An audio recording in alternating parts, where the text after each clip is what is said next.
Olá, como você está? Eu espero que você esteja bem, em paz. Como eu falo para vocês, eu gosto sempre de uma teologia prática, uma teologia que a gente aplica no dia a dia, que esteja mais próxima da gente, da nossa realidade. E nada melhor como a gente ter uma aula hoje, uma conversa, né, aqui ao ar livre. Olha só que gostoso esse tempo aqui, olha. Viu só? Essa questão aqui de árvores e o pôr do sol também. Vamos ver se a gente consegue finalizar antes do pôr do sol aqui no nosso café. Café com Jesus, a nossa conversa de hoje é sobre Êxodo capítulo 1. Vou ler para você e depois nós vamos fazer a nossa costumeira reflexão, tá bom? Vamos lá? Êxodo, a opressão no Egito. São esses, pois, os nomes dos filhos de Israel que entraram com Jacó no Egito, cada um com a sua respectiva família. Rúben, Simeão, Levi e Judá, Issacar, Zebulon e Benjamim, Dan, Naftali, Gade e Azer. Ao todo, os descendentes de Jacó eram 70. José, porém, já estava no Egito. Ora, morreram José, todos os seus irmãos e toda aquela geração. Os israelitas, porém, eram férteis, proliferaram, tornaram-se numerosos e fortaleceram-se muito, tanto que encheram o país. Então subiu ao trono do Egito um novo rei que nada sabia sobre José. Disse ele ao seu povo: Vejam, o povo israelita é agora numeroso e mais forte que nós. Temos que agir com astúcia para que não se tornem ainda mais numerosos e, no caso de guerra, aliem-se aos nossos inimigos, lutem contra nós e fujam do país. Estabeleceram-se, pois, sobre eles chefes de trabalhos forçados para os oprimir com tarefas pesadas. E assim os israelitas construíram para o faraó as cidades celeiros de Pitom e Ramessés. Todavia, quanto mais eram oprimidos, mais numerosos se tornavam e mais se espalhavam. Por isso, os egípcios passaram a temer os israelitas e os sujeitaram à cruel escravidão. Tornaram-lhes a vida amarga, impondo-lhes a árdua tarefa de preparar o barro e fazer tijolos e executar todo tipo de trabalho agrícola. Em tudo, os egípcios os sujeitavam à cruel escravidão. O rei do Egito ordenou às parteiras dos hebreus, que se chamavam Sifrá e Puá: quando vocês ajudarem as hebreias a dar à luz, verifiquem se é menino. Se for, matem-no. Se for menina, deixem-na viver. Todavia, as parteiras temeram a Deus e não obedeceram às ordens do rei do Egito. Deixaram viver os meninos. Então o rei do Egito convocou as parteiras e lhes perguntou: por que vocês fizeram isso? Por que deixaram viver os meninos? Responderam as parteiras ao faraó: as mulheres hebreias não são como as egípcias, são cheias de vigor e dão à luz antes de chegarem as parteiras.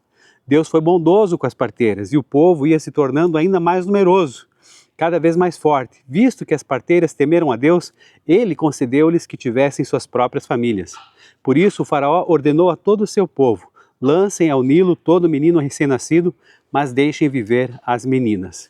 Senhor nosso Deus, muito obrigado por esse dia. Pai, nós lemos aqui Êxodo capítulo 1. Agora, Pai, abençoa a reflexão que será feita em nome de Jesus.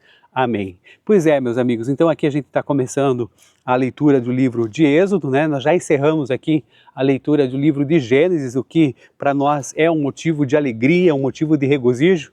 E agora, Êxodo. 40 capítulos, que pode ser dividido então em 3 grandes movimentos que traçam aí a jornada física e espiritual de Israel. A primeira parte, a gente pode dizer ali dos capítulos 1 até o 18, vai narrar o quê? A poderosa libertação da escravidão. Diante do clamor do povo, Deus levanta uma pessoa, Moisés, e confronta ali o Império Egípcio por meio das 10 pragas, e institui-se então a Páscoa e a questão da abertura do Mar Vermelho, conduzindo ali os israelitas para fora do Egito em direção à liberdade. É mais ou menos isso da primeira parte. Já na segunda parte, nós vamos ver ali do capítulo 19 ao 24, a gente vai perceber ali a aliança e a identidade do povo. Ao chegar então ao Monte Sinai, o relacionamento entre Deus e Israel é formalizado. E aí o Senhor entrega então os 10 mandamentos e as leis fundamentais que moldariam a partir daí a ética, a justiça e a vida social da comunidade. Então ali eles deixam de ser apenas um grupo de escravos fugitivos e agora são formalmente constituídos como uma nação. E por fim, a terceira parte então, dos capítulos 25 até o final, até o capítulo 40, há ali um foco nessa habitação divina e na adoração. Deus entrega então as instruções detalhadas para a construção do tabernáculo, esse santuário móvel. E apesar da grande crise de infidelidade com o episódio, por exemplo, do bezerro de ouro que nós vamos ver, o livro termina ali de forma triunfal.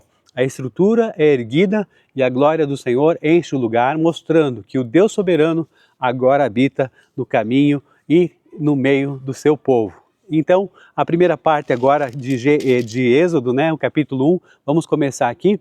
Isso funciona, então, Êxodo 1, como uma ponte histórica e essencial entre o fim de Gênesis e o início da libertação do povo de Israel. Ele mostra como uma família acolhida e abençoada se transforma, então, infelizmente, numa nação escravizada ali, sob um novo regime político em menos de 4 séculos. Vamos dividir então Êxodo 1 em 3 partes, vamos pegar aqui a primeira diz respeito ali da família à nação. Então o texto começa ali listando os nomes dos filhos de Jacó, os 12 filhos que desceram ali para o Egito. Após a morte de José, então, e de toda aquela geração, os israelitas cresceram de modo exponencial.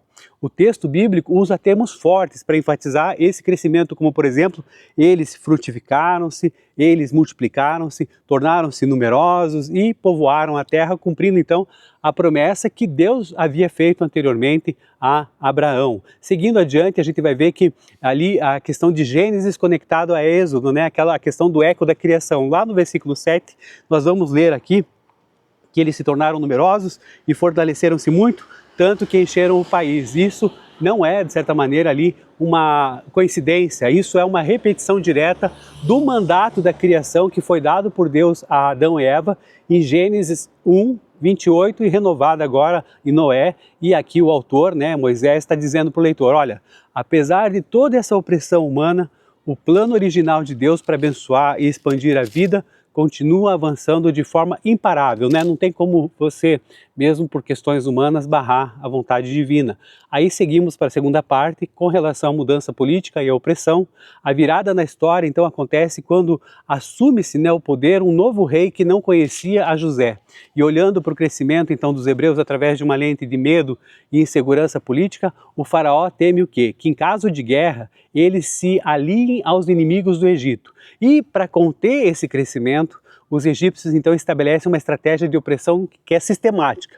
Primeiro ali vão submeter os israelitas ao trabalho escravo e rigoroso e vão utilizar então a mão de obra forçada, infelizmente, para construir ali as cidades depósitos de Pitom e de Ramsés. E aí temos a questão do versículo 8 que se menciona, né, que um novo rei que não conhecia José. Historicamente, então, muitos arqueólogos, historiadores associam essa mudança a um período em que o Egito expulsou lá os Hicsos, que era um povo de origem semita, um povo de origem asiática, que havia governado o norte do Egito por mais de um século. Como José e sua família também eram semitas, eles eram bem vistos por esses governantes anteriores. Mas, quando os egípcios nativos, então, retomaram o trono, iniciando o que a gente chama de novo império, o que acontece é que isso vai fazer com que haja uma mudança, né, de situações aí para poder fazer a questão dessa opressão. Isso é uma coisa que fica complicado. De qualquer maneira, passaram a ver então qualquer população ali de origem semita, como eram aí José e seus irmãos, da região de Gozem principalmente, como uma séria ameaça de espionagem ou rebelião interna. Então, daí nasceu esse medo político que justificou, de certa maneira, a escravidão. E essas cidades aí de Pitom e Ramsés, elas funcionavam, na verdade, como grandes centros logísticos, militares e de armazenamento estratégico ali para o Império Egípcio. Eram localizadas em regiões de fronteira para estocar grãos, provisões e armazenamentos, e elas eram compostas por complexos colossais de celeiros, fortificações ali e armazéns públicos estruturados com paredes extremamente espessas para proteger ali os mantimentos contra eventuais saques e também para manter a temperatura interna adequada para a conservação dos alimentos. O texto de Êxodo 1 sinaliza então que o objetivo secundário dessas grandes obras arquitetônicas era justamente um controle demográfico por meio, infelizmente, do esgotamento físico, transformando então a construção civil em um mecanismo estatal de opressão e enfraquecimento do povo hebreu. O trabalho forçado e imposto então aos israelitas era de uma natureza braçal, exaustiva e sob constante vigilância ali dos feitores, concentrando-se então na fabricação de massa, né, em tijolos, barros secos ao sol e os trabalhos agrícolas nos campos.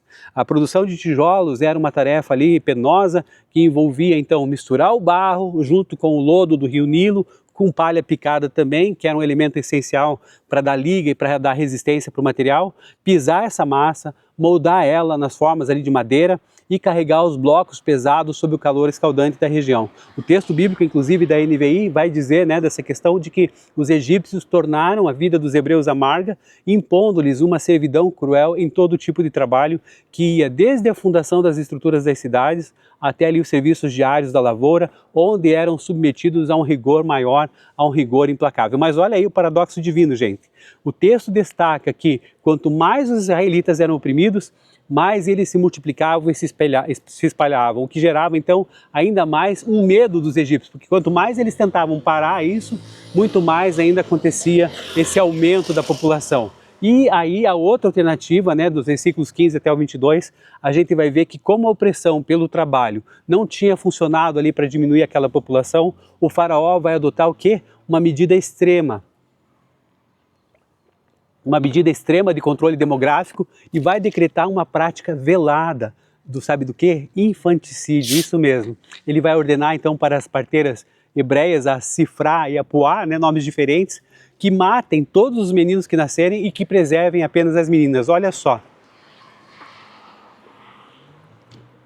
Apesar desse nome diferente, né, Sifrá e Puá, veja só, você notou que o texto bíblico faz questão de registrar o nome dessas duas parteiras, Sifrá e Puá.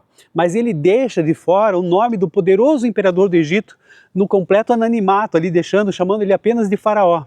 Para a cultura oriental e antiga, ter o nome lembrado pelas gerações era sinônimo de uma grande relevância, digamos assim, e uma imortalidade. Ao mesmo tempo em que omitir o nome do rei e eternizar o nome das parteiras, o autor aqui sagrado, né, Moisés, aqui na nossa tradição judaico-cristã, deixa claro quem realmente tinha valor eterno diante de Deus. Aliás, se você pensar bem, Sifrá significa, sabe o quê? Bonita, elegante, e Puá significa esplêndida, aquela que brilha. Bom, quanto à questão dos filhos, né, a gente vai ver aí que o texto indica que elas provavelmente não tinham filhos até aquele momento, o que torna o desfecho da história ainda mais significativo. Lá no versículo 21, a gente vai ver que a NVI relata que uma vez que as parteiras temeram a Deus, Deus lhes constituiu família, ou então Deus lhes filhos, como outras versões a gente pode ver nesse sentido. Nesse contexto ali no Antigo Oriente Próximo, a esterilidade ou a ausência de descendência ela era vista como uma grande aflição social, mas também pessoal. Então há uma profunda teologia prática aqui e uma linda ironia nesse fato. Olha só, por essas hebreias, essas parteiras hebreias terem arriscado ali suas vidas para salvar os filhos das outras mães hebreias, Deus interveio na realidade delas propriamente, curando então a sua aparente esterilidade ou solidão, abençoando-as então com as suas próprias famílias. Isso é muito legal a gente perceber isso, né? Então você vai ver que nesse aspecto você vai perceber algumas situações interessantes. De qualquer maneira, o outro aspecto também é essa questão de que esse capítulo introduz um primeiro exemplo ou um dos primeiros relatos de desobediência civil motivado pela fé na Bíblia. As parteiras, elas temem a Deus e não cumprem as ordens do rei. E ao verem-se questionadas ali por Faraó, elas justificam dizendo que as mulheres hebreias são vigorosas, dão à luz antes mesmo que as parteiras cheguem. E aí Deus as abençoa com as suas próprias famílias, como eu já disse, por causa da sua fidelidade. O problema é que diante do fracasso então com as parteiras, o Faraó vai fazer o quê? Ele vai radicalizar, ele vai dar uma ordem aberta a todo o seu povo. Lancem todos os meninos recém-nascidos dos hebreus no rio Nilo. Olha só que trágico isso. A essência do capítulo, né, a gente vai ver depois aí a seguir disso tudo, como é que vai acontecer, e essa questão nos deixa aí numa grande interrogação com um sabor de cenas dos próximos capítulos. De qualquer maneira, a essência de Êxodo 1 prepara esse cenário teológico e social para o nascimento de Moisés. Esse capítulo estabelece então o grande conflito, o império humano tentando destruir o povo da promessa através da opressão e da morte, enquanto que a soberania divina, soberania de Deus, age nos bastidores, preservando a vida através do temor e através da coragem de pessoas comuns, como eu e você. E aí um desafio pessoal para nós, com base em Êxodo 1, é que cada indivíduo seja impulsionado a desenvolver uma espiritualidade de coragem, de temor ativo a Deus, e não aquele temor passivo, aquela situação medrosa. Não, é preciso ter coragem, é preciso ter esse ímpeto que Deus coloca na gente, inspirando-se na conduta dessas duas parteiras hebreias, a Sifrá e a Puá. O desafio então consiste no quê? traduzir a intercessão diária de oração em ações concretas de justiça e preservação da vida no cotidiano, assumindo então um posicionamento ético firme diante de cenários de indiferença, cenários de opressão, seja no ambiente familiar, no ambiente profissional, no ambiente comunitário. Trata-se aqui de buscar o discernimento espiritual para identificar onde a dignidade humana está sendo ameaçada. E, exemplo das parteiras, agir com ousadia e fidelidade aos valores do reino, tornando-se assim um agente ativo de cuidado, de proteção e de acolhimento em favor dos mais vulneráveis. Espero que você tenha gostado aqui do nosso Café com Justiça, e até a próxima. Um grande abraço. Valeu!